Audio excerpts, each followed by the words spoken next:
Haramni marisaa qaba. Maal jettaniin kalla amma Somaaleen qeeransa qabdi amma Itoophiyaan maal qabdi leenca qabdi. Nuti hoo maal qabna? Maal godhachuu qabna? Alaabaa tana keessatti. Kan jiru namni yaada wal jijjiirrata. Asirratti kamancaa dhiyeessee jira. Hawaan biraa dhiyeessee jira. Amma jaarraan bakka odaatan. Wanni Oromoo mancaan amma Harargee qofa. Bakka bu'a. Harargee qofa bakka bu'a. Wanni Oromoo hunda bakka bu'a. Odaa kana yoo goone hoo. Ilimoo qilxuutiis jaarrumaa qabsotti akka qabsoo tanatti ida'amu godhe. Isaan lamaan saantiima maal jettaniin amma garagalchituu gamna garagalchituu saantiimni tokkumaa miti. Qabsoo Oromoo keessatti isaan tokko jechuudha. Amma irra caalaan Oromoon silaama seenaa namaa kana wal saamuu baatanii akka isii ta dhugaa inni rabbii jiru. Jaalaltilleen Oromoo jidduutti akkasii uumamuu dandeenya. Guyyaa sani laal alla Oromoo daquru hubadana Jedhame. way Oromoo bareedumina. Guyyaa san jedhame. Guyyaa hargeessatti guyyaa kana dura jechuu yaabbaa fi Oromoo jechuun wanjala miti. Taariikhaa qabdii waa dho'isaa miti. Sababee kama addunyaa warratti. Dubri kana gadiin tattaa'ee bar. Assalamu alaikum wa rahmatullahi wa barakatuhu. Ashama harkafuune hordoftoota Roraas Tube addunyaa mararratti argamtan akkam nagaa fayyaduu qabdanii yaada keessan malee nagaa qabna. Arraan tana keessummoota jajjaboo qabadhee isiniif dhufe. Keessummoota keenya wajjin turtii bareedaa kan goonu yoo ta'u, asumaanuu manguddoon laayibirarii hawaasaati, laayibirarii biyya takkaati. Laayibirariin guddoon eessatti argamti jennaan manguddoo keessaa jedhan manguddoodha jedhan. Akkasumatti seenaa sooressa jaarraa abbaa gadaatiin wal qabatee manguddoo isaanii waliin turte waa'ee sooressa jaarraa abbaa gadaa akka dirqama dhalootaatti waan irraa isinii hambisuu qabnu gahee teenya bahachuu fi arraan tana carraa arganneen keessumaa Kaanaadaarraa dhuftanii Dirree Dhawaatti nu biratti argamaniitu jira. Akkasumattis artiist Ahmad Ibroosheetis nu biratti argamanii keessummaa teenyaa wajjin wal isin barsiisa dura mee keessummaa jabduun Kaanaadaarraa dhufanii yeroo ammaan tanaatti as jiran kan sooressa jaarraa abbaa gadaatii waliin ture eenyu akka ta'e dura isaanumarraa wal isin barsiifna. Adeero assalamu alaikum bagana gayaan nu dhufte. Wa alaikum salaam wa rahmatullahi wa barakatuh. Bagana gayaan nu eejan. Bagana gayaan nu dhuftanii mee maqaa keessanirraa eegala. Maqaan kiyyaa maqaan warri naa baase Yahayaa Taha Ahmad jedhanii maqaan qabsoo Ibsaa Gammachuu jedhanii maqaan kiyya kana jechuudha. Maqaan qabsoo Ibsaa Gammachuu. Jaal Ibsaa Gammachuu jechuudha. Ibsaa Gammachuu. Eenyu isinii moggaase maqaa? Maqaa kana dirree qabsoo irratti naa kennan jechuudha. Maal jettaniin jaalamawwan waliin qabsoo godhaa ture. Ayyee. Mee asumaanuu sooressa waliin hangam takka turtan eessatti dura agartanii akkamiin wal bartanii asirraa nu eegaltanii? Galatoomee ilma kiyyaa qabxuma tana na gaafatuu keetiif hedduun si galatoomfadhaa. Ani akka nama tokkootti jaarraa abbaa gadaatiin wajjin wal arguun kiyya 1977 bitootessa guyyaa sadii guyyaa sabtii jechuudha wal agarree jimaa Haaji Bushiraa bakka jedhanitti guyyaa dura magaalaa Baddannoo dhawanii hidhamaa achi keessaa yaasan guyyaa sani dura naaf inni wal agarre. Guyyaa dura wal agartan san maaliin isa yaadattamme? Jazaakallah. Amma wanniin isaa yaadadhu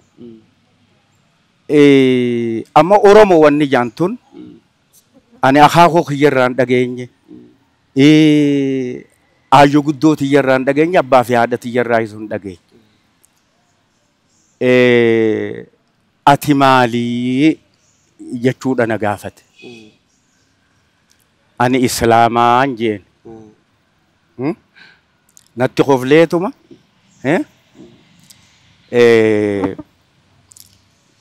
Geeyrada tokko geeyrada jechuudha. Ohooy, ohooy, ohooy, ohooy, ohooy, ohooy. Boruuyyee, boruuyyee, boruu baabariisooyyee, galgala abbaa galgalooyyee. Galgalli naan dubbatee boruun naan mari'ate. Roorroo hamtuu agarraan kiyya garaan hammaate. Oromoo saba koo hadhaa du'aa filatee. Je'ee eegaa hangana je'e booda. Yaa ilma kiyya. Ati sabni kee Oromoo. Biitti tee Oromiyaa. Amantii teeti Islaaminaa. Naan jee jechuudha. Qabxii sadeen tanaan isa yaadadha jechuudha. Ni gabroomne gabrummaa tana ifirraa darbina jenneeti. Bosona seennee qabsoo jirraa naan jee jechuudha. Yeroo sanitti isin barataa turtammoo? Nuti barnoota waraanaati jirre jechuudha. Barnoota waraanaa kan maal jettaniin hoggaa Hayila Sillaaseen bu'e ifii keeysanii iftali gaaja'anii araddaa keeysaa nama filanii akkasitti maal jettaniin kanaan leenjiirre jirre. Mootummaa yeroo sanii keessa? Mootummaa yeroo saniiti. Waan Oromoo jaan tana gaafas hin jirtu. Wanni takka hin jirtu jechuudha. Anamma jaarraarraa hin jecha kana dhagaye. Rabbi galataa galchuu fi akkasi guyyaa san dura wal agarree gaafii takkaan gaafadhe jechuudha. Gabrummaa tana inni tuynaan. Gabrummaa tana aayyoo guddootiyyaan naa hime. Qooshaa daayineeti magaalaa ganammii geessuu turre. Nama 8tu namni Oromoo nama tokko gabroonfataadhaaf dalagaa turee dhiirtinis. Kan jiru naa himte jechuudha. Mee wanni ati jettu tun sirriidha. Akkamitti diina kana ifirraa kaafna diinni kun humna qabaa qawwee qabaa nuti hin qabnu. Hin jeeni jechuudha. Waa sadi naa tilmaami jechuudha jaarraa. Akkatti qawwee argan.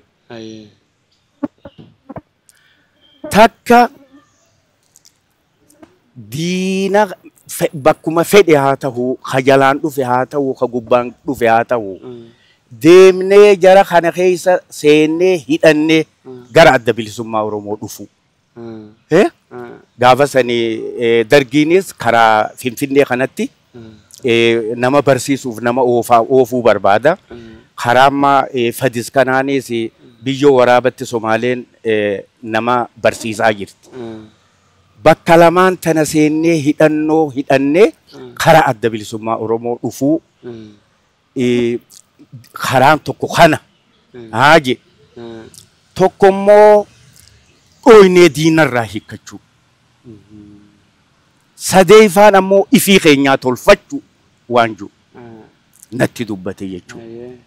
Akkasittiin an guyyaa sanirraahin miseensa dhaaba kanaa tahee akkaan Finfinnee filadhe jechuudha. Barnoota kana waraanaa kana dabalachuudhaaf. Gara Finfinneedhaa deemuu filadhe jechuudha. Akkasittiin maal jettaniin Finfinneetti irraa ol Shawaa keessa Finfinnee keessa dabarree achitti barnoota baradhee deebi'ee jechuudha. Ji'a meeqa?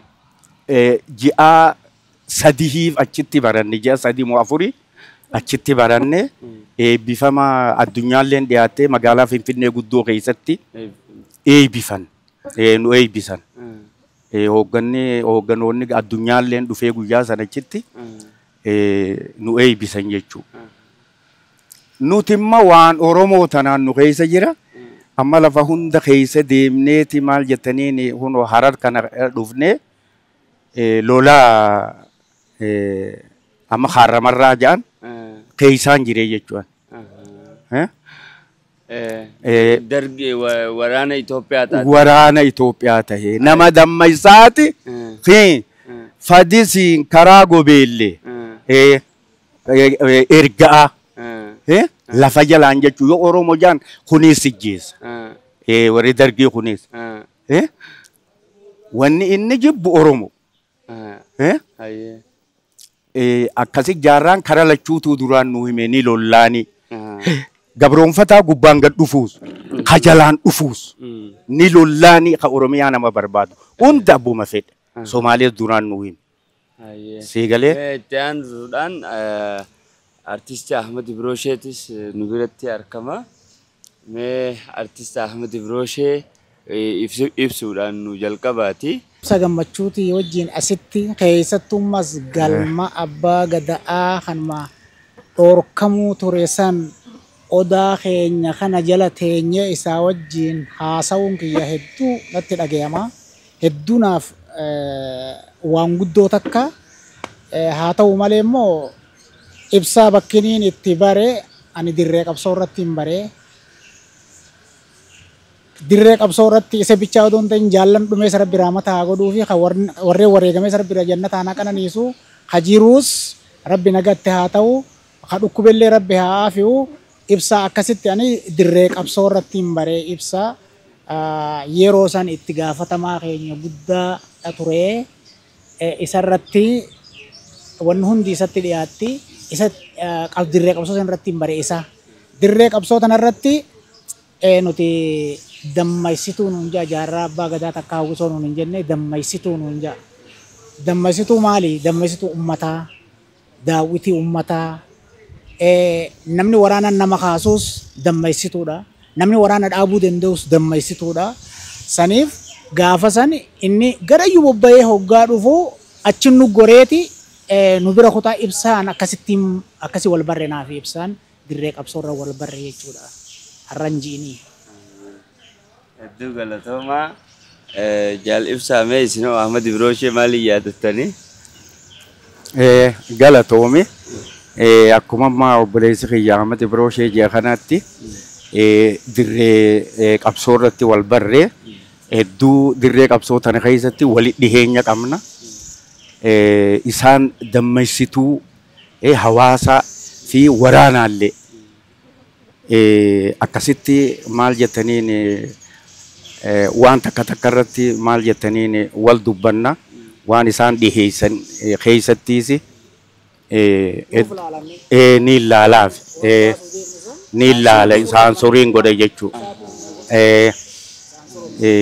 Akkasitti walitti dhiheenya hundarra walitti dhiheenya cimaa qabna jechuudha. Sanitti kalee isa maqaa isaanii simbira kaafnan hedduu gammaddee bilbila isaaniillee narraa fudhatte yeroo sanitti. Akkasii jechuudha. Kanaafuu artisti Ahmed Ibroshee artistii akkaan jaalannu sabboonaa akka callee cittee keetimi waan ajaa'ibaa muuziqaanan dura sammuuti yaqqabadde akka callee cittee sani ajaa'ibaa sirbina yeroo duraatiif mata qabadde. Kaaseeta abbaan kiyya kiisha maqaddaa kana guutuu qaba kaaseeta afaan Oromoo kana. Darasummaa deemeetiin baatii lama waan hin geenyetti as deebi'ee jalaa caccabse. Akka ceelteen qaceeliin kaaseetaa namata 40 ol walitti qabeenirraa caccabsite abbaan kiyyaa ballee. Gaafa sani kutaa takka hoggan seenu bara 1997 haa taphadhaa jaan muuziqaa sagantaa muuziqaa irra gabbahee akka callee cittee facaane biyyarra bikkayyuu wal geenye addunyaa mararraa sagalii boonyu bara dhufaa dabraa meeqaatu yaada garaa dachee ati ilmoo dhaltee ibbiraan jaalatti. Ganama galgala iyaan harkaafeeti dadaaf qaceelchite wahii jalaafti imimmaan haqatte duyda irraa galti jireenya hammaate gargar nama baasa meeqaatu hiyyoomse warra maatii isa. Gaafan sirba kana baasu beeki duruun arranjiini gaafan sirba kana baasu duruun jabaadheetiin jira. ummata keenya kana kafaca'u kana ka kan bahari dhumaa jira kan keenya baqataa jira kan wallagga oofaa jiranii namni keenya dachirra faca'ee dhume haati asii boochi ilmoon asii boochi kan hunda rakkina kan hunda inni gabrummaadha. Namni gabrummaa qabu hogguma takkallee hamilee takkaan jiraachuu hin danda'u. Rabbiinis gabrummuma jibba. Rabbiin gabrummaa innaa jibbuu keessa aboona anaaf gabroomutti isin quba qaba malee namaa gabroomutti isin quban qabu jaa Rabbiin. Sigalee saniif gabrummaa akka jalaa baanu namni nu gorse jannata Rabbi haa qananiisu jaarraa abbaa gadaati. Galatoo. Kana way haanna way dinnaa kana. Akkasitti wanni hammaarri inni nu hammaareetu ilaamaan tanaa nu keessaa dhukaasa tumaadhaa jira garaa keenya keessa. Haa galatoomu ilmi namaa waa uumee duudha qabaa akkasitti hawiltiin sossoonee nu dhaabee addunyaarraa galee rahmanni Rabbi irratti haa jiraatu sooressa jaarraa abbaa gadaadha akkasittiin galatoonfadha. Akkasi jaarraa nama dammaysuu miti bar nama dammaysuu qofaa miti amma maquma Oromoo kana kan maal jettaniin awwaalame akkuma reefu jeetti nama awwaalaa baase maqaa Oromoodhaa jaarraa nama maqaa awwaalame kana awwaalaa baase nama qabsoo Oromoo tanaaf hulaa hunda seenee rakkatee beelawee dheebotee lolee lolchiise jechuu jaarraan abbaa qabsoo Oromoodhaati yaa ilmaan kiyya duuba namni waan isaa tanammaa dhalti haarayni bartee fuula duralleedhaaf seenaa kana maal jettaniin jala deemanii hubachuun dhala haarayaaf illee ni barbaachisa. Isinillee waan kana armatti nullee dhiheessitanii waan gafachuu keessaniif galatoomaa jecha anamma waan takka takka taniin waan geeyiraatan amma lola baddannoo san maal jettaniin magaalaa ganammii san baddannoo dura magaalaa ganammii ummanni qabate ummata bal'aa qabate jechuu magaalaa ganammii uhoyii tana dhaga'aniituma jirgin jee uummanni magaalaa qabee qabeenya jaraallee hiratee akkasin lolli kuni maal jettaniin beekamuun danda'amee dargiilleen dirmate jechuu bakka sanitti lola lammaffaa kan imma elemutti aanu san lola lammaffaa jaama jechuun maka baddannoodhaa kun. Dura rasaasni bahee halammadaa kun ammoo katti isaan itti ilaalan. Itti akka ilaalan jechuudha. Itti ilaalan jechuudha. Akkasitti jaarraan abbaa qabsoo Oromooti. Dura kan dhuhaase elemoo qilxuutii jaama qabsoo kana keessatti immoo walumaan jiranii isaan maatii takkalleedha warra waliin qabsoo kanallee jalqabee jechuudha kan nuti seenaallee odeeffannee gurraa'es qabnu isinis mee akkaataa adda bilisummaa Oromoo itti hundeessanii fi jalqaba isaaniirraa hariiroo elemoo qilxuutii fi jaarraan abbaa gadaa walii qabanis asumaan akka nuti barbaanna. Galatoome waan kanamma gabaabsee jaarraa fi elemoo qabsoo keessatti maalii kan jiru bakka tanatti waa xiqqoo tuquun barbaada jechuudha. Elemoo qilxuutiis jaarrumaa qabsotti akka qabsoo tanatti ida'amu godhe. Isaan lamaan saantiima maal jettaniin amma garagalchituu gamna garagalchituu saantiimni tokko maami qabsoo Oromoo keessatti isaan tokko jechuudha. Amma jaarraan waggaa asii bahuu bar waa qofa dhaqee haalli kuni nuu mijjaawu eega amata lama wajjin lole waa qofaa wajjin je'ee gara Magdashoo dhaqee maquma keenya maquma Oromoo kana yoo qabsoo goone hoo je'ee Oromoo tana lallabuu eegale. Namni Oromoo tanamma Itoophiyaanis Somaaleenis maqaan Oromoo kun akka ol ka'u akka dhagayamu hin barbaadan jechuudha. Diinni gara lachuutu. Diin kara lachuutu. Eelaan inni matana keessa didee maqaa kana maquma kanaan qabsoofna jedhee nama dammaysuu eegalee jechuudha. Amma dhaaba siyaasaa 1969 Deseembar takkaa maal jettanii muddee guyyaa 12 Magdashoo Geerisha Abdullaa Luungootti wal ga'anii Geerisha bakkatti makiinaa kana bal'aadha.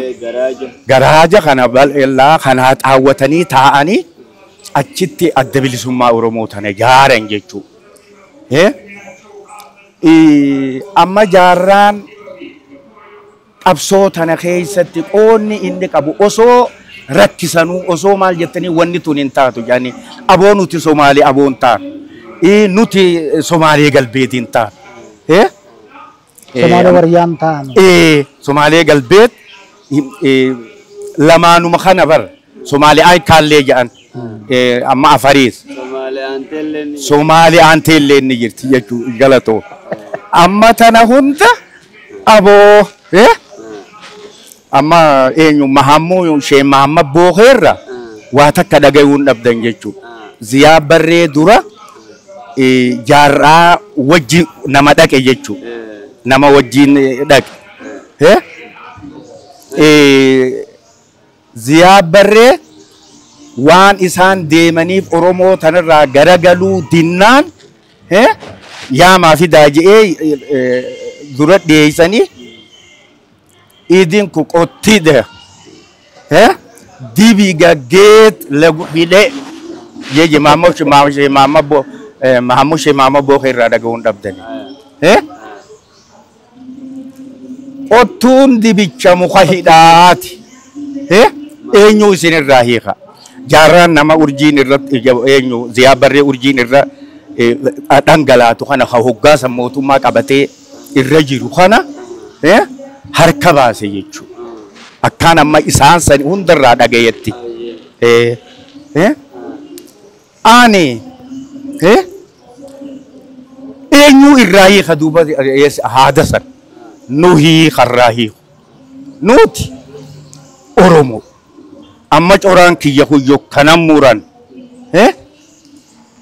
Somaalee aboon bahu Somaalee galbeetiin bahu Oromoodha bahadhiini kuni nama Ziyaa Barree dura ta'a eeji siigalee eega kana jettan kan Ziyaa Barree ma bakka biraattis haya wanna afran gadii kana dhiisaadha ma kutaa Hararii fi Baalee fi Diidaa fi Boorana jechuudha. Dhiisaati achii oliin Oromoo ja'a kan jiru laal as taraare jechuudha.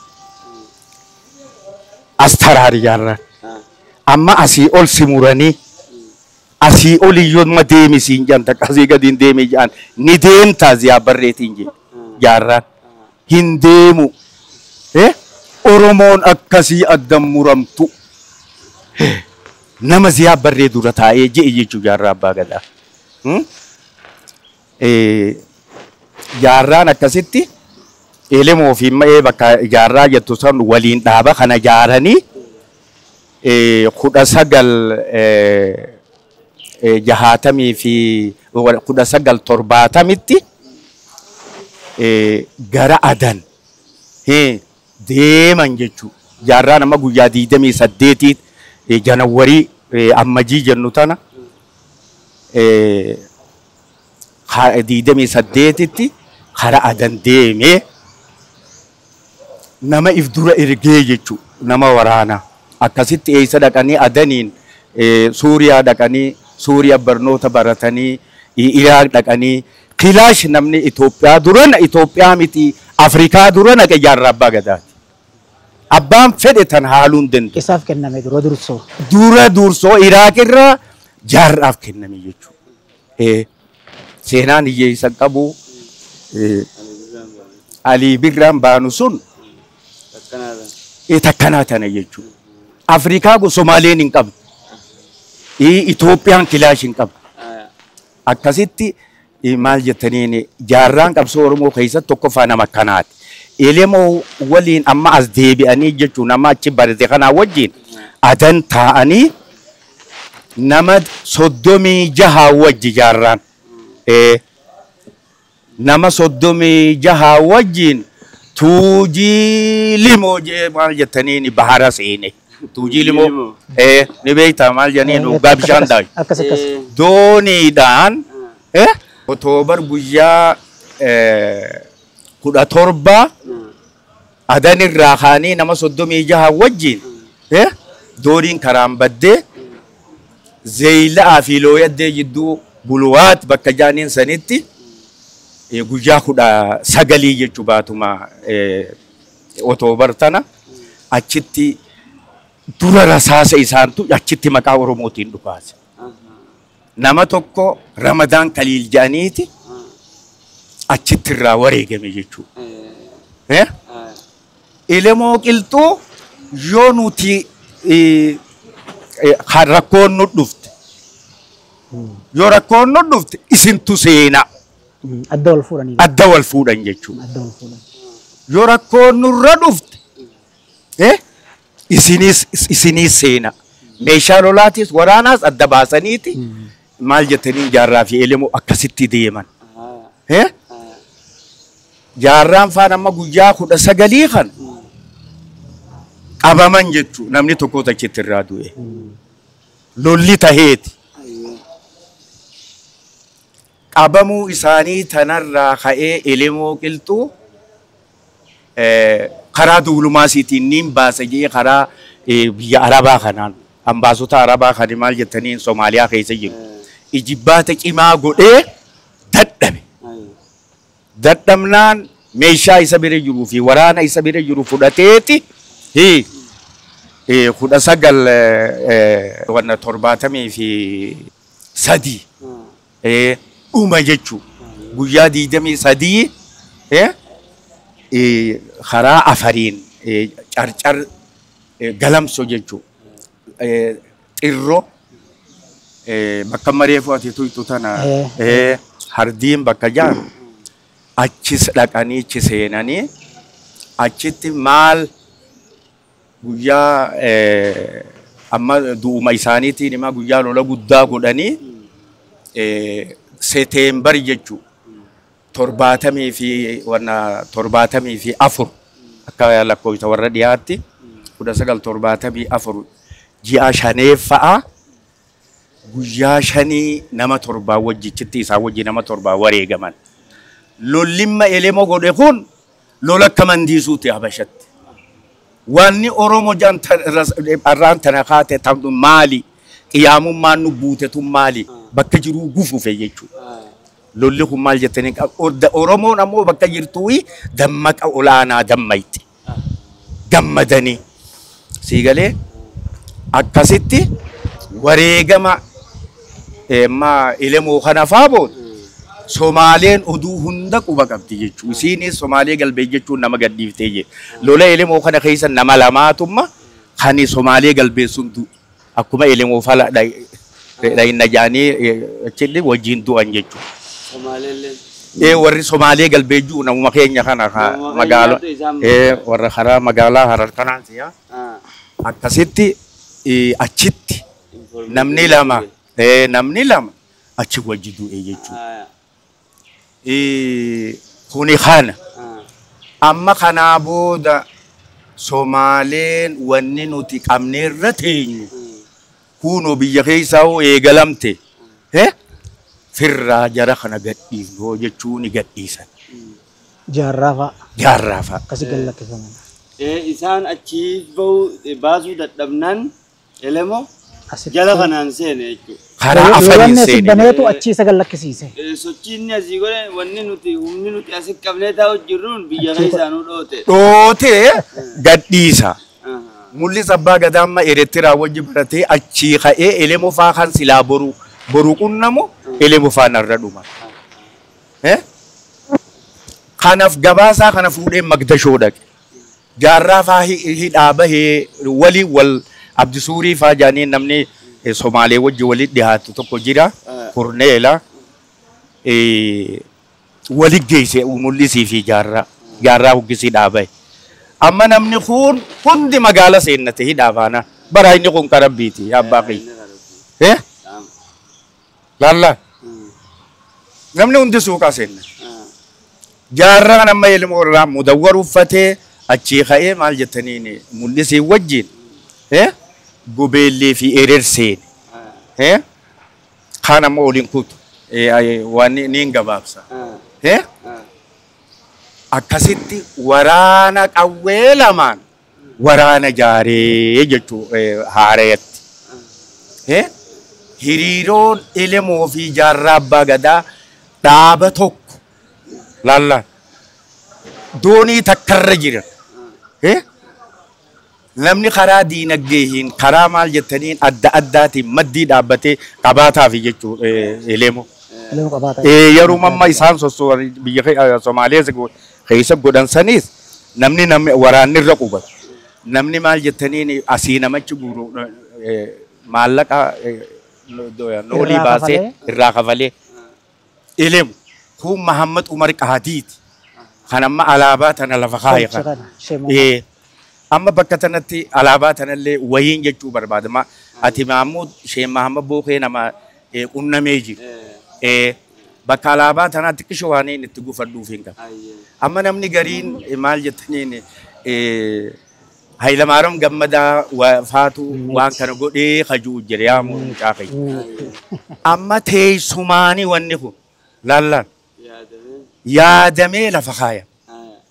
Hoggaa alaabaa tana maal jettaniin eenyu Mahammad Umar Qaadii akkasii rizaana isii lafa kaayu mee aramni marisaa qaba. Maal jettaniin amma Somaaleen qeeransa qabdi amma Itoophiyaan maal qabdi leenca qabdi. Nuti hoo maal qabna maal godhachuu qabna alaabaa tana keessatti. Kan jiru namni yaada wal jijjiirratu. Asirratti kamancaa dhiyeessee jira. Hawaan biraa dhiyeessee jira. Amma jaarraan bakka odaatan. Wanni Oromoo mancaan amma Harargee qofa bakka bu'a. Harargee qofa bakka bu'a. Wanni Oromoo hunda bakka bu'a. Odaa kana yoo goone hoo je'ee dhiyeesse jechuu yaada. Wanna kanaaf fudhatan sirri jedhamee. Odaanis akkasitti alaabaa keessatti ida'amuun taate. Amma irra caalaan Oromoon silaama seenaa namaa kana wal saamuu baatanii akka isii ta dhugaa ta hayni rabbii jiru. Jaalaltilleen Oromoo jidduutti akkasii uumamuu dandeenya. San dura teessumti alaabaa booda dura alaabaa san qopheessan. Siigalee guyyaa hundeeffama adda bilisummaa Oromoo. Akkasitti guyyaa 12 Diseembar guyyaa 12 muddee guyyaa 12 adda bilisummaa Oromoo lallabamte. Adda bilisummaa maqaa jaarraan amma baasaboora Yaman kenniteef qaba. Baasaboorri kun dhalataa Oromoo jira. Dhalataa biyya Oromoodha. Yamanii ambaasii Yamanii kenneef. Saniin aladee. Yeroo duraatiifuu namni baasaboora maqaa Oromoo jedhu hin deeme. Jaarraa abbaa gadaa. Amman jiraatanii ammallee hin jiru gaa'e. Ni jira. Baasaboorri ni jira. Kasaagaa. Kasaasu. Namni biraan qabu kaa. Namni biraa eessaa qaba. Laalla. Yaa abbaa kiyya. Jaarraa nama qabsoo keessatti nama akkanaa kan hawaan. Nama cimina isaatiin. Maqaa Oromootiin illee addunyaan beeytee. Amma kan maqaa Oromoo kana isinirraan qeeballu bakka isiniin jaan takkaa jira. Sanitti deebina. Adeeroo Ahmad Ibrooshetti achi dabarree. Gaayaanni kanuma ani xiqqishoo waan yaadachiisuu fedhu isaan hoggaa Yamanirraa dhufan bordoddee kana gara olii taa'aa bakka jedhanii bu'anii taa'aa kana nama dura erganiitu miila qalleessa waan jedhanii jira.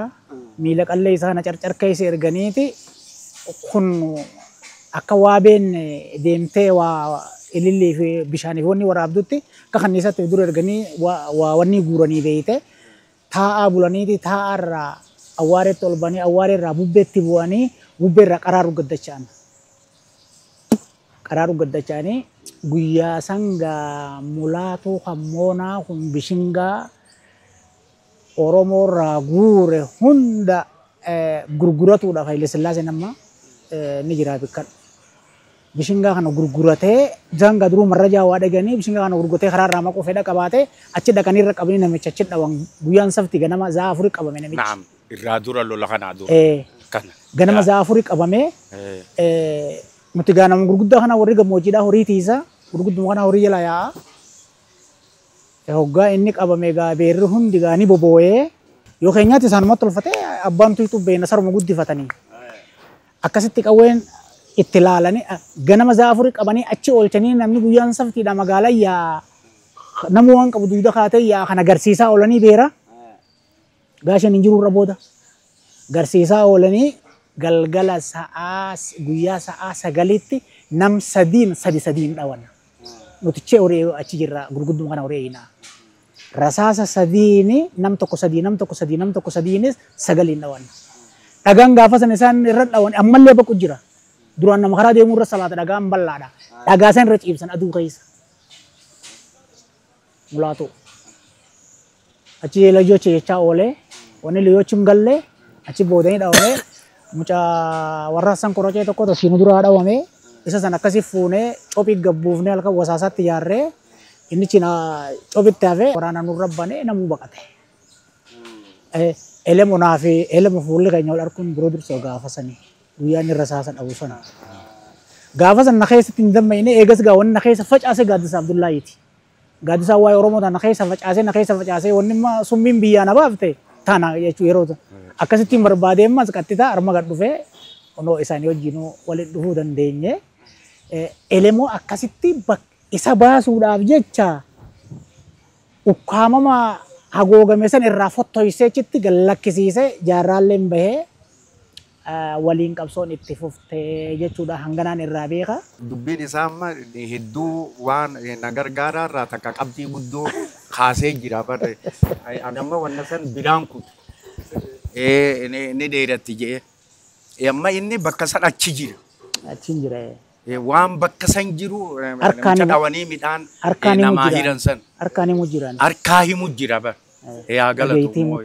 Harkaan himu jira. Tamulu geetaadha. Waan harkaa ijaa himu jira.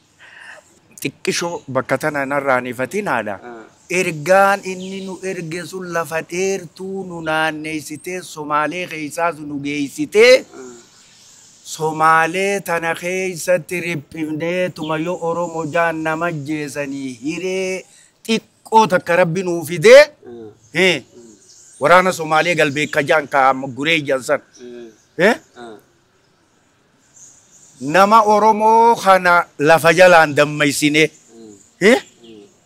Ahmad Abdullah Jaamee faa Shee Abdurrahmaan Yuusuf faa Bobbaa Saaturaa jechuu oduu ni qabdanii.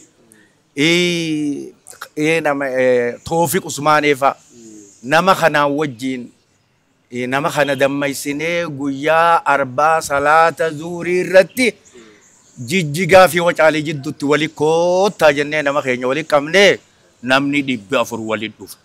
Nam tokko abbummaan fedhe nu seenuu hin dandeessan Somaaleedha. Baani adda. Jennee nama kana fuunee hiiji kasiifin gabaabsa jaarraa bira dhayne jechuu yoom 1982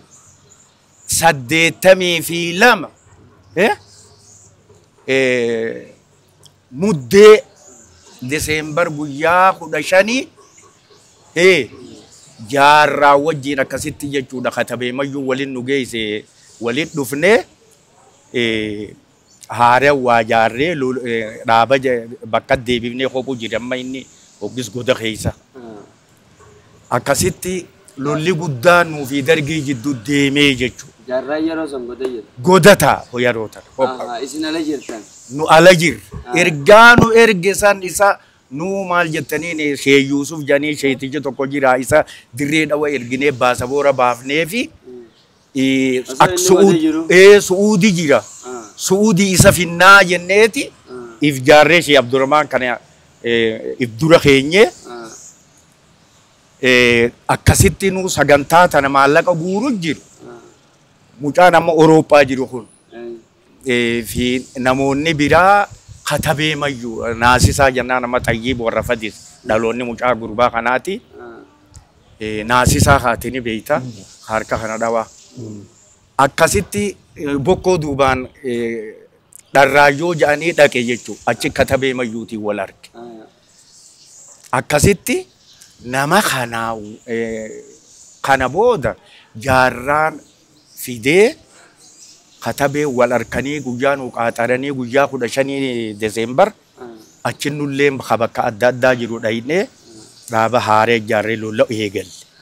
Lolli guddaa yeroo dheertuu goone baqataan aanaa torba keessaa jechuudha.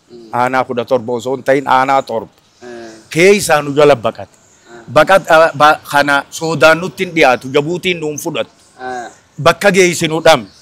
Somaaluma Oromoon feenu jettu tana deemaatti dhuma je'ee dura katabee mayyuuti erge itti aansee baqataa kanaas nuun erge jechuudha. Akkasitti katabeen eega baatii 3 nu dura uteela taa'e booda nulleen dhaynee baqataa kana maqaa Oromootiin nurraa fuudhaa jennee. Laal nama 30 waraanni. Yeroo mo baqataa keessan kana goduma jira jaarran. Godaa baya kasamma lola jira boo dirree lola jira. Seifullah faatu qajaano. Seiful Islam faan amma billisaa erge. Kanaas amma waluma qabeetiin si. Itti gaafatama waraana jaarraa ture. Waraana billisaa ture. Diimaa Mamad Ajabsaa wanna ture inni gartee qoree miinoodha. Miinoo irraa gaafatama. Miinoo jechuun wanni hin dhoosan bilbilaa wanni muran. Miinoo janiitu guddoon jirti. Amma kanaanii walitti dhufne waraana billisaan erge kanaas amatuma tokkichaa kana keessatti billisaaniis erge. Nama 400 ka ga'u. Siigalee. Sheebiraan billisaatu erge. Somaalee baankii qaba. Amma akkasiin nama 30 nu erganiin je. Maali? Nama 15 Oromoo. Namni 15 waraana billisaati. Isin baqataa fi namni 15 kun Oromoo ja'a dhuma yoo isin gataniis jechuun nu ergan jechuudha. Hoggaa Allah badeedai waraanni billisaadhaa hidhannuma isaatii wajjiin mooraa isaanii kutte. Bar waraanuma tokko. Nuti warri Oromoo jee kun qawwee nurraa hiikan. Taankiin nu marsanii nurraa hiikan. Somaaleen nu weeraruu deemtan jira. Billisaa kunis la Oromoo. Oromoo bakka. Garuu Oromoo hin jaani. Oromoo dubbatan garuu. Afaan Oromoo dubbatanii mala kanachi yaanni jechuun waraana warbar waliin nayine. Kun amma nu hima ka dhumanii fi inni jiranii isin namni 15 Yusuf janiini qaacoo maqaa qoosaati. Kun waraana fuudheeti mooraa billisaa taallaa badee jirtu dhaqe. Nuti immoo isin nurraa hiikan. Isin maali nuti Oromoo? Micayyoo xiqqoo karaa dhalattellee ta ereedii dhalatte yeroo deemu. Tanallee maqaama ereed jennee baaf. Ilmuma tanaawu. Akkasitti kan amma nu fuudhanii nu qawwee nurraa hiikanii. Warri waraanni billisaa nuti maali jaaniin? Waraana billisaatuma jan. Waraana billisaati. Intu qanii bar waajjiraa qaba. Waraana dhuunfaati. Shara qaba shara. Mooraa. Mooraa guddoo qaba. Beekaa ergee bar inni wayi wallaalee ergee abbaa kee. Oromoo yoo jan Somaaleen hin dhiiftu. Akkasitti eenyu bira namni nu nama lama namni gaafatama kan fudhatee deema. An afaan Somaalee narra Mahamma mixee irra dandeeyaa. Turjumaan haasii ta'u ati haasawu naan jedhanii akkasitti nu jaaranii nu ergan nu malamaan kanaawu tartiibaan. Akkasitti nu fuudhanii Arabsiyyoo nu bulchan. Arabsiyyoo irraa ganama subii sa'a 3tti eessa nu dhaqan. Mahammad Haashigaanii bira qeebta lihya labaatanaat bakka wanna jaamtu jechuudha. Qoodama diidamii jahaffaa bira nu geessa Mahammad Haashim Jeneraal Mahammad Haashigaanii bira. Waan dhufneef kanatti himne na dhagayaa je. Baqataa kanaan maqaa Oromootiin isinirraa fuune madoos maqaa Oromootiin isinirraa fuune. Waan Oromoo immoo yoo jaarraan dhufe malee jaarraa guyyaa duraatii suntiin dhufe. Ziyaabbarree wajjin waliin dubbataniiti jechuudha. Waraqaa jaarraatiis faaksii godhanii fi tan jaarraan nu kennu. Banee faaksii godheefi jechuudha. Akkasitti guyyaa isaa waan ajaa'ibaa bu'e jechuudha. Katabee mayyuu kan nu dura ergameenis achi waliin nu fidanii nu haasofsiisanii wahuma waraqaan jettu san jenne jechuudha. Obboleeyyan keenya nuufi isin obboleeyyan. Dhalootaan tokko. Afaan keenya 160 tokko. Afka afaan. Madaha mata. Arrabka arrab. Afka afaan. Lama lama. Sadda sadii afur itti lakkoofne jechuudha. Nu gargaaraa baqataan kun isin malee bakka takka obboleeyyan hin qabnu. Ollummaadhaan dhalootaan amantiilleedhaan nuti walitti dhiyaannaan baqataa kan nurraa fuudha. Diinaa gataa jira nama Oromootii jenneeti dura keenya isinirraa fuunayyaa maqaa Oromootii. Gaazixanyoota walitti qabeeti Maammataa ishee baqataa Oromoo kanaaf waraana qeebtalii helabaa tanaatirraa waraana qoodama 26 damoosa muree baqataa Oromoo kanaaf oolcheetiin jira UNHCR baqataa Oromoo kana akka gargaar. Hanjuu labsee afaan hundaan guyyaa san labsame jechuudha. Sababa kanaan namni Oromoo kaduraan Somaalee galbeejjuu Somaalee aboojuu guyyaa kanarraa eegalee maal ta'e Oromoo ta'e jechuudha. Baqataa duraa maqaa Oromootiin bihin duulee qubsiisan. Mooraan tun guutamtee ammallee biyyoolee qubsiisan. Mooraan biyyoolee ammallee guutamteeti agagub bakka jaan bakka miila nama gubdu jaan qubsiisan. Ammallee tana bira kuttee mooraan sa afraffaadhaa dila'aa bakka jaan qubsiisan. Kana nama Oromoo qubate.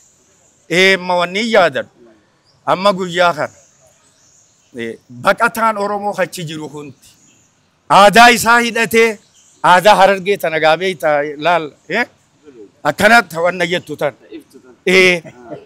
guyyaa sani laal alla Oromoo daquru hubadana jedhame way Oromoo bareedumina guyyaa Hargeessatti guyyaa kana dura jaan jechuu yaabbaa Oromoo jechuu wanjala miti taariikhaa qabdii waa dhoysaa miti sababee kama addunyaa warratti dubri kana gadiin tattaa'e bar hellee Soomaaliyaan akka jirtu baatee magaalaa guddoo Hargeysaa tanatti kun saba adii dhuf kun biyya hirkaa dhuf bakka adda addaarraa baqataan wanni kun dhufan jechuudha. Akkasitti wanni kun wanni ajaa'ibaa tahee kana eenyu ka godhe jaarraba. Rabbi jana galata haa galchuufi abbaa qabsoo Oromooti wanni jennuufis dhoysaa takka malee wanni jennuufis waan kana jechuu barbaadeeti galatoomi akkan. Jaarraa abbaa gadaa abbaa qabsoo Oromootis ta'e abbaa qabsoo addunyaatiillee jechuu danda'ama. Amma fakkeenyaaf warri kitaaba jaarraa abbaa gadaa habarraa seenaa isaarraa tokko fadhiin dubbise Siiriyaa wanni Suuriyaatti mi sa'a 48 walitti dhaabee barate leenjii godhe. Hay sa'a 24 leenjiyeeti ammas hoggan leenjiin seena jiru. Ammas maaliif seentaa hin dadhabdu jennaan namni gabrummaan itti jirtu isaa hafuura qabaa. Wallahi dhuga. Sadarkaa kanatti cimina qaba. Ammas itti aansuudhaan karaa biraatiin hanga Oromoon bilisoomtuun fuudhuu jedhee kanani ja'a. Akkootiya lubbuun jirti haadhaadhatiyya Alimaa Ahmad Jaaniin Saudi Arabiyaa turte gaa duraan. Achitti naaf fuusisee itti amma akkootti. Fuudhuu qabdaa amata 63 kanoo akkamitti quba qabdan waan irraanis. Yaa abbaa kiyya tanaa takka gaarii quba qaba. Jaarra jechuun gameessa nama maqaruutee nama laalcha cimaa qabu nama jaalala dhalootaa qabu Oromoodhaa qabu nama dhugumatti murannoon isaa akka sibiilaati. hangaan arge keessatti ejjennoo qaba.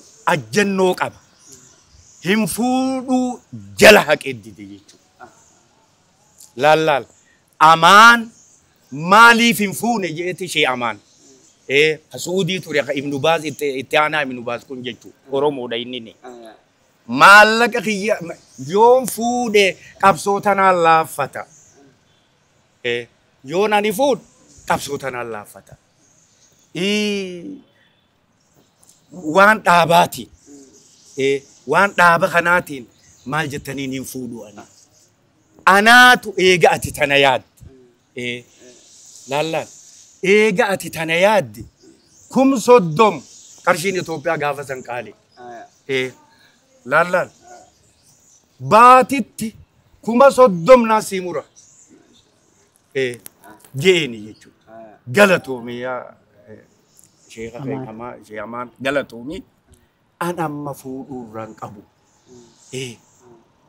Oromoon bilisoomuu qabdi bar wanna takkaa jira bar dachaanee wal fuunamaa haraxaanaa irratti laa amma nuti murannoon teenya dhaadannoon teenya hara eessatti qaama dhiqanna Oromiyaan bilisoomte haraxaanaa qabsoon teenya hanga haraxaanaati haraxaanaati jechuudha hara maal jettaniin imma nuufi wanni irra mayru Afara khilili farbin dalal amma khonu dinu ya abakhi fuula dura waa'ee dut lalla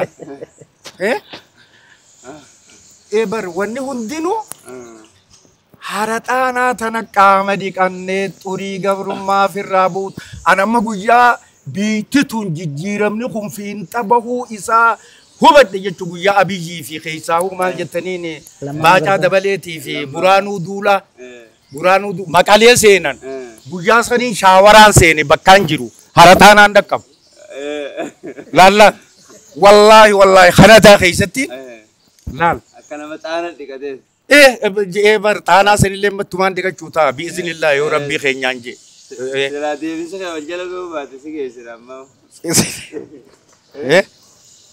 akkasi jettu yaa abbaa kiyya akkasitti haraxaana itti dhagee dhaadannoon teenya sanii mee dhaadannoolee tanarraa Ahmadi biroo ishee itti nu dabalee tuttuqu وعليكم السلام ورحمة الله وبركاته أديرو mee haraxaana dhaadannoolee yeroo san turterra waan gaa isin godhuulleen dhaqqabde nuti godha amma si bakka bu'ee haraxaanaa sana galatoo nuti yeroo san keessatti yeroo walga'iin guddoon jirtu yeroo koreen bakka jiru walitti dhuftee halkanis haa taatu guyyaas haa taatu hoggaa walgeenye maayyiin booda hoggaa maqaa rabbii dhooyinnee addaan ka'uudhaaf kaane dhaadannoon teenya hanga haraxaanaatitti. Hanga haraxaanaatitti haraxaanaa suma dhageenya nuti san dura hin beeynu. Akkuma dhamaanee jirraa mire isaanumarraa dhageenye dhaadannoon wanni teenya moohinnaan teenya injifannoon teenya hanga haraxaanaatitti isaanuma hojjechiisuutu ture. Haraxaanaa tana eegasumaan bari'an dhaqeetiin bari'an haraxaan dhaqeetiin. Isimmoo bakka abbaa itti walgaheerraa gara cumman corooru achi. Akkasitti wanni inni jettuun dhuguma injennuun teenya hanga haraxaanaatitti saniin goolamna ogoo waltajjiin geggeeffamtu. Saniin goolamna kan uummanni injifannoo maarojuu tanatti saniin goolamna dhuguma baanaa jechuudha. Dhaadannoolee biraa kan iddoo wajjin wal qabatu maal isa fakkaatti gaa nuti yeroo san keessatti wallaahi nuti Allahu akbariin gooballa rabbiin jabaadhaan goolamna. Rabbiin jabaadhaan goolamna nuti. Bi'iznillaahi Oromiyaan ni bilisoomti. Dhaadannoon teenya. Amma waan gaafiin bakka takka jirtu jaarraan abbaa gadaa rabbi rahmataa godhuu fi ejjennoon inni Oromoo fi Oromummaa irratti qabu jabaate yoo osoo jiru yeroonii fi Usaamaa bin Laadin seenaa kana artist Selemoo Aliin naa'ime tokkummaa Islaamaa Afrikaa waan jiru kanatti waamicha Usaamaa bin Laadin godheef irratti argamee ture jee jaarraan abbaa gadaa yeroo sanitti tokkummaa islaama bilisomsuu waan jirurratti akka deeggarsa godhuuf kanarratti yeroo gaafatu ani sabaqiyyaan bilisomsuu barbaadaa jee islaama dura amantaa osoo hin ta'in sabaqiyyaan bilisomsaa jee wanni san walgeessan dhiisee bahee sababa sanitti yeroonii fi addunyaan Usaamaa bin Laadin akka shoror keessatti ilaalame iddoo hunda barbaadamu jaarraan qabsaawaa sabasaa ta'uudhaan nagaa bahe inni bilisummaa qaba addunyaan illee inni beeytii fi waan jedhuun seenaa artist Elemuu Alii irraa dhagee silaani barbaadamaa baranis guyyaa isa bara Usaamaa barbaadan san silaanis ni barbaadama ture silaanis ni barbaadama silaan nama islaamaaf qabsaa'u ta'e akkasi ayaga amma qabsoota inni maqaa Oromoo kana akkasi fuudhee godaa baasee sadarkaa Somaaleen baqataa maqaa Oromootiin isinirraa furannaa isinis ni qubachiifna maqaa Oromootiin garuu Oromoo maqaa jedhu kana jaarraatu dura nutti hin dhufe jaarraarraa malee isiniif ittiin dhooyinu isinirraan fuunu itti jaansan deebi'ee akkamitti maqaan guddaan kun irraa fuudhame sadarkaa amantaatti galuutti isa ceessa. Maqaan kun irraan fuudhame maqaa warra hateetu jira. Warra akkanumatti ifiyaameetu jira. Siigalee amma as dura wanneen jechuu barbaade. Jaarraan Oromoon tuni bilisoomuu jechuun namichi kuni Oromumaaf rabbiinuu maal jettaniini dhalachiisee si jechisiisa. Kennaa kophaa laal waan Oromoo hoggaa dubbatu abbuma fedhe doktora fedhe haa ta'u profeesara fedhe haa ta'u namni jaarraan qabsoo Oromoo irratti hin amansiifne hin jiru jechuudha. Dura gattaa'e. Abbuma fedhe akkasitti amma Somaalee san amma bakka reefuu san xiqqishoo achiin tuquu barbaada. Nuun ja'anii akkasitti waraqaa nu kennanii jaarraa geessine amma mala amata 4 ta'e osoo jaarraan geessin. Jaarraan kan dargii dhawaadha. Somaalee dhawaa. Maal jettaniin qabsoo Oromoo godhaa ture.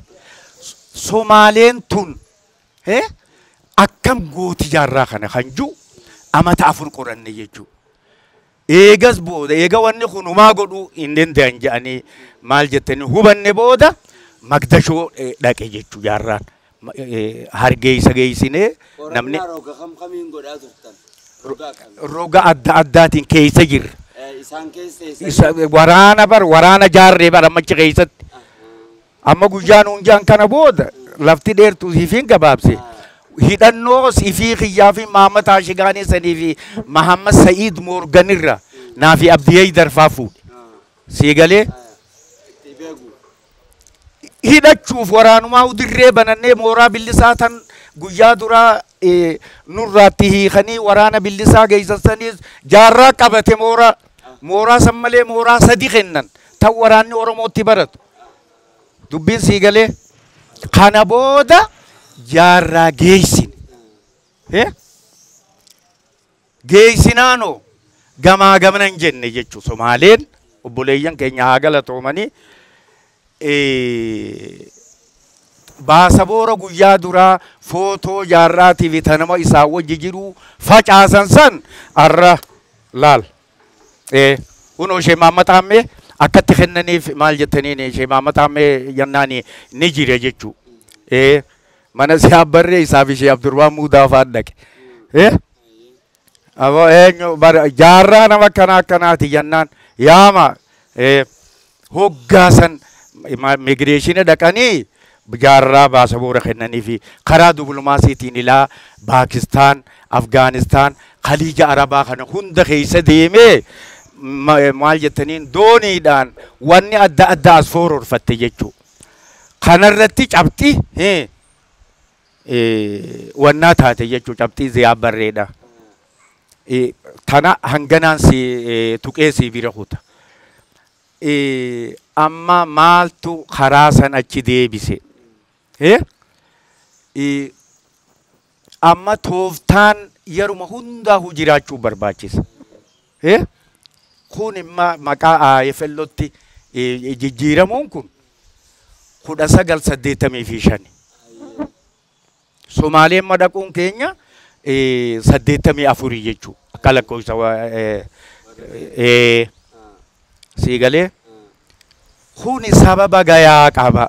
Haala siyaasaa yeroo sanii ilaalle biyyi guddoon amma Ameerikaa haa ta'u biyyoota Arabaa kun sooshaalistii dura dhaabbatan. Nulleen warra sooshaalistii dura dhaabbatu. Kana ilaallee maal jettaniin haala yeroo sanii wajjin maqaa kana fudhan maal janiin islaama jiddu galaa janiin emma bakka ati reefu wanna juu kana namni nu ba'ee akka achi keessa nu galchuun jiru. Dantaa Oromoo bakka tana keessa lola guddaa deema. Waan adda addaa jira. Gargaarsi kun illee maal jettaniin akkaataa itti sii dhufu qaba. Siistama qaba. Siigalee madoo lolli deemu tana madoo tana waa wallaantuun illee qabaatu qaba. Rasaasni loltuun kun firiin takka qarshii Itoophiyaadhaa 40-20tti bitamti. Rasaasni firiin takka. Siigalee kun akkasitti wanna jennaamee takka tane amma wannaa kana deebi'eetiin mee dubbiin jaarraatu nama ta haraxaanaa tana bakka haraxaanaa tana. Geerada jaarraan amma lallabinsa jaarraan amma tokkoffaa maal jettaniin Oromoodhaan lallabe.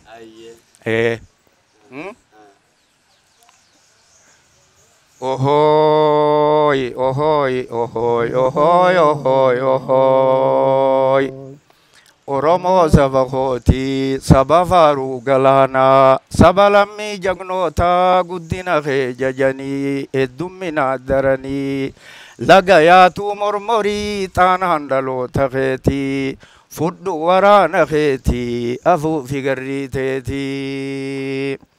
Garriin tun amma Oromoon fiishkaami gaafa duraa waggaa lolli isii wanna taate makuuno gadii ijaarsoo sanirraa haga kuuno maal jettaniin Oromoo wannaatti gaafa gafarsaa kanaaf ufti jechuu. Kanaani wal dirmachiisan. Fiishkaan amma namni lolaan seenu kun hin jiru. Akkasi jaarraan tana lallabe jechuu.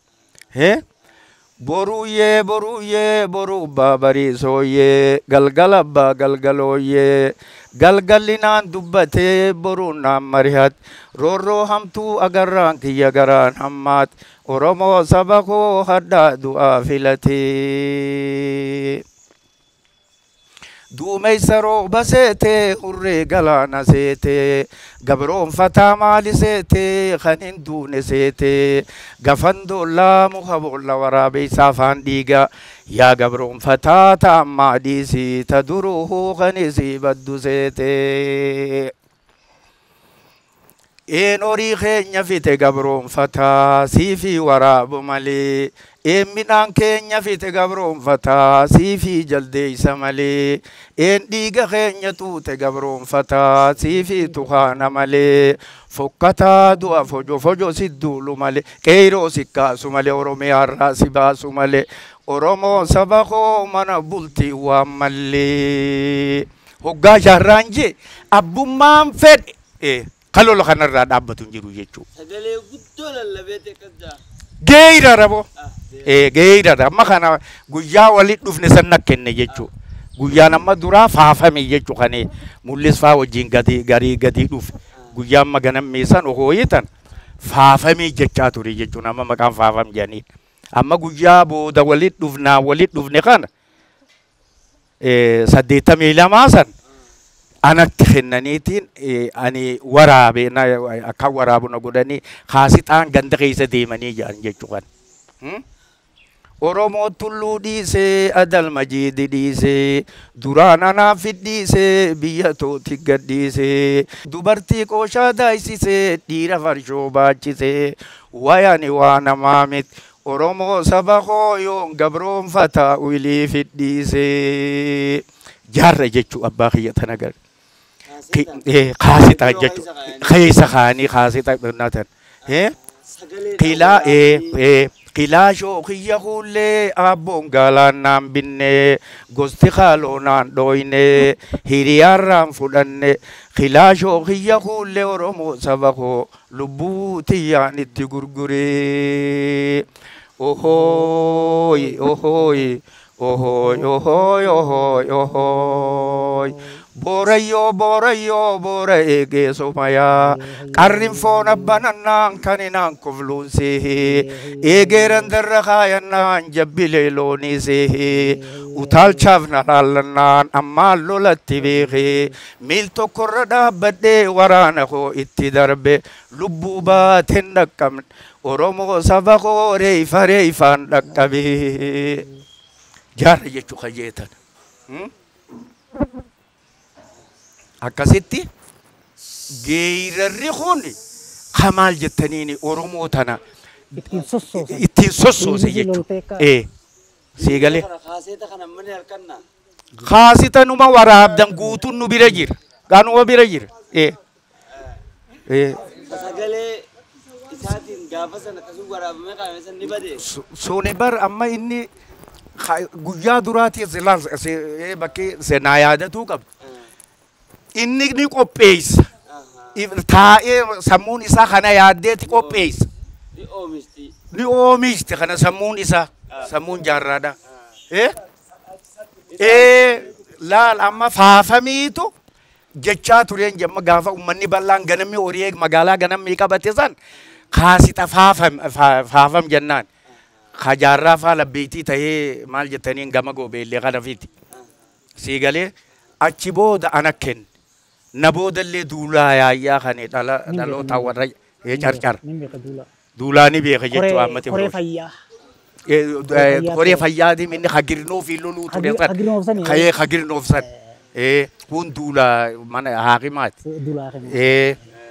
Akkasitti jaarraan akkasitti dhaalchisaadha amma kuni waraanni kana dhageeffatees. Mana muu jaynummaa bare maal jettaniin jaarraan itti lolchiisu abbaan fedhe kana ragaaba maaliif ni beeka amma wayyaaneenis ni himti dargiiniin ni hima eenyu akka isa duraan kaan eenyummaa dhukaasaa bakakkoollee lola hedduu wal lol ni himee jira kitaaba isaa laala dargiiniin ni lole wayyaanellee ni lol takkaa lola akka jarri kun nuun lolu in agarree kajee eenyu dhukaasaa bakakkooti akkasitti geerarri kun hamilee si kenneeti maal jettanii si jaynoomsa. Waraanni hundi tana sammuu qaba jechuudha. Sammuu qaba. Amma jaarraan nama akkam yoo jette ma bakka reefummaa amantii wannaa jawsan jaarraan bar nama kanaatii mi abbaa kiyya. Nama deemee jaratti dhaqee jaraan qabsoo goonaa haa je'een. Nama maal jettaniin dhukkuba tokko garaan qabne. Nama rabbiin sammuu isaa tana bilisa maal jettaniin nama ogeessa maal jettaniin nama rabbiin akka gaaritti uumaa isaa tolche abbaalleen akka gaaritti maal jettaniin guddise jechuudha. Baheessa namaa kajanni beeyta. Baheessa namaa hayyuu dhaloota. Jazaakallah galatoo. Hayyuu dhalootaa sanii jechuudha. Akkasitti wanni majiraatuun hundi wanni dhufteen eenyu yaa abbaa kiyya. Abbaan waan kanaa eenyu jettan jaarra. Inni irraa maayyee makuush wali qabe jechuu bara. Yeroo du'aadee wanna boodaatan 80 fi wanna 2006 booda bar kuush ilmaan kuush wali qabe. Laal amma wanni maan tanaa tanamee hin tuqinaa mee maan tarraa maayyiidha. Laal. Yaa Oromootii meekka qawwee tana Oromoon itti hidhatte eelaan yoo beeyti arraan qawween hidhadhuu hin jettu uf lubbu hiree qawweetti hidhattu arra ni qabda laal hiree Oromoon qawweetti hidhattu ni qabdi tolaanii dirqiinis Oromoon hidhachuu qabdi. Laal. Yaa abbaa kiyya tana namni aniinii dhadhujummaa miidiyaa kanarra taa'ee laal. Hiree rabbi sii kennee aniinii dhadhuu mee San Oromoo miti. Namni kas. mee yaa abbaa kiyya ijoollee kana godhanii ijoollee waraanaa guuranii majkishee godhanii guuruu qaban baratu qaba namni Oromoodha. Foolisaa seenuu qaba. Namni yuunivarsiitii keessa jiru waraana seenuu qaba. Namni barnoota biraa keessa jiru adda addaa keessa jiru seenuu qaba. Abiyyi wajji hoogganuu qaban. Siigalee bara hiree eessarraa kaanee eessa jira. Hayamee mayo Oromoon hin hidhan. Gaafa duraa gabroomne jenneeti akkatti hidhamnu dhabnee sadaqaa kadhachaa turre jenne. Arra hiree hidhachuu tana arganne. Kan namni nun ajeenye yoo miliyoona lamaarra Oromoonni barsiifatte mee eenyuutu Oromoon hidhatin mee nuun jame. Mee haqa rabbii himaa boleeyya kiyyame. Laalla yoo Oromoon amma hin hidhannu jenne. Duuba jara nu gabroonfatte saniin koottaa nu hidhadhaa maal nu qabaddaa jennaani. Mee durarraa haga boodaa kanatti chilaalaadha. Mee eenyuu jaammadhee koottaa naa hidhadhaa jaan. Yoon isin kan Oromoon tun hin hidhan. Namni waan kana jiru rabbii dachii samii uume haa sodaatu.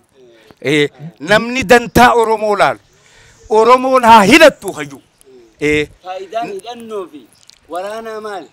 Kana keessa ibsi. Faayidaan akka namni sin gabroomne namaaf hin gabroomne si gooti. Humna qabaannaan eenyuu si aylisa. Kabajaatee si eegama. Aboodeen gadduma maal jettaniin asitti dubartii teenya namni gudeedaan turre irraa jechuun dadhabne. Maaliin jenna? Mee maali yoo hidhannuun qabaatin. Mee kootu Oromiyaa waraana biraatiin koottaa nu eegaa jenna.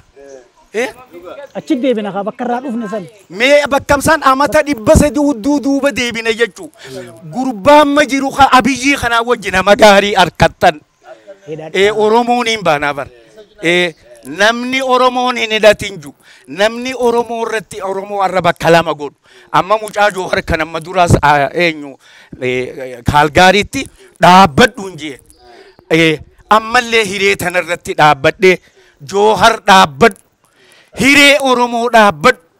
Bakka Oromoon irraa kaate hin beektu. Bakka Oromoon irra geesse hin beeku. Laal. Namni waan Oromoon beekne waan Oromoo ija baysa. Waan Oromoo ijan baysiniin jaanan amma nama alaa Facebook wanarraa wacu kana.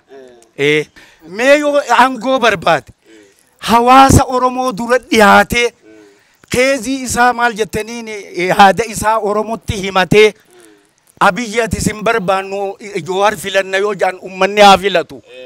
Laal. Silaa wal doggomuu hin qabnu hubannu. Laal guyyaa san dhaabbadhu hin jeen. Kaambii Oromoo laman godhatin abbaan gadaatiin asana bira ta'a. Guyyaa san hangaa isaanii ni ta'a. Bariisaan ni ta'a. Jaafa dhalii ni jira. Dhaabbadhu hin jeeni jechuutti dhaqee. Arrallee waan kanarra hirkadhee Joohar dhaabbadhu. Mucaa waan Oromoo irraa dhaabbadhu. Yoo dhaabbatu didees gar tokko har'a Oromoo wanni godhaan jirtu. Oromoo anamma biyya alaatiin dhufe. Wallahi shaa'ii laal waan fedhan aanaan jedhani. Shaa'ii wanna badhaadhinaa guyyuu tokko shaf godhe hin beeku. Ammoo dantaa Oromoo bakka tana jira.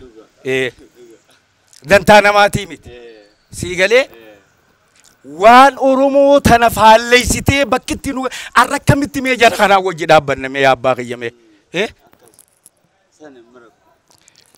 Akkasiiti rabbiin toltuu nu haa qunnamsiisu. Isinilleen kan waan kana anumaahu isinittiin iyyelleedha. Maal jettaniin wannaatu wannana godhe. Hedduun galatoomii rabbii umrii dheertuu siyaafannu isumatti gaa daawwattoota keenya adeeroon keenya qabsaawaan keenya jaal ibsaa gammachuu turtii bareedaa nu waliin taasisee jira.